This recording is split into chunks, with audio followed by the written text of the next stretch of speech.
आहे त्याच्यापेक्षा अधिक कसं मोठं होते होईल. कोणत्याही पक्षात राहा, कोणत्याही धर्माचा मान सन्मान करा, पण शेतकरी शेतमजूर एकत्र आल्याशिवाय राहणार नाही. बरोबर आहे? सगळे तयार आहे? आणि म्हणून आता आपण सगळ्यांनी, सगळ्या मला कार्यकर्त्यांनी खूप आग्रह केला.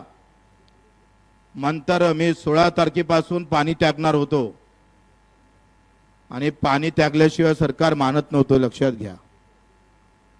बरेच डॉक्टरांनी मला सल्ला दिला का पाणी टाकलं तर पहिलेच तुमच्या लिव्हरचा प्रॉब्लेम होणं सुरू झालेला आहे. उद्या कदाचित भरती व्हावं लागेल.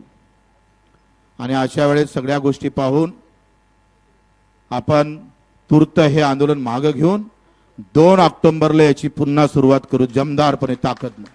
सगळ्याची तयारी आहे ना? कोणाची नाही आहे का? सगळे तयार आहे का? हात वरती करा. धन्यवाद. जय हिंद, जय महाराष्ट्र. फक्त आता नाव काय आजी तुझं? तुझे नाव सुमन आणि हे तुमचं नाव? सुमन आणि बापूच्या हातून मी पाणी घेतो, उदय सावंत साहेबांच्या हातून, म्हणजे त्यांच्या उपस्थितीत. हे 2, एक अपंग आणि एक विधवा महिला, आमची शेतकऱ्याची माय वय आहे. आणि मलेत पास तू. हा,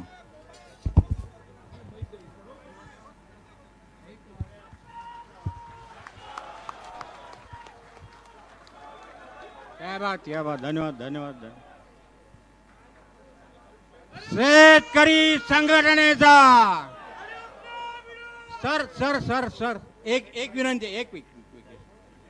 आपल्या देशाला कृषी प्रधान देश म्हणतात.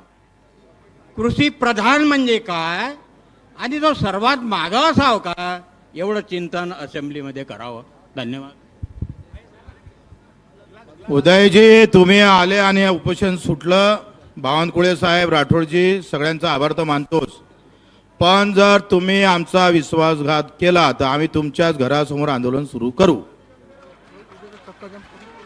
उद्याचा चक्काजाम स्थगित झालेला आहे.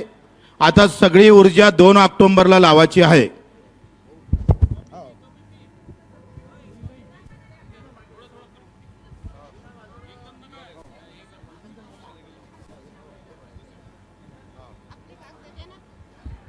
तर कलेक्टर साहेबांसाठी एकदा टाळ्या वाजवा. त्यांनी खूप चांगली मेहनत घेतली. SP असेल, कलेक्टर असेल, इथे मेटकरी साहेब आलेले आहे आमचे. मोजरी बद्रू जमात, मी भेटलो होतो घरी पण विसरलो. हा, ते सांगतात का आम्ही नेतागिरी करायला आलो नाही. मेटकरजी म्हणतात आणि बद्रूजी म्हणतात. त्यांचाही मी आभार मानतो. आणि SP आणि कलेक्टर, खास करून कलेक्टरनं प्रचंड मेहनत घेतली. गणेश लगे त्यांचाही आभार मानतो. हा ताई करतोय इथं. ते हे मंत्री नाही आहे त्यांचे. हा भेटू. हा, कमलताईसाठी एकदा टाळ्या वाजवा.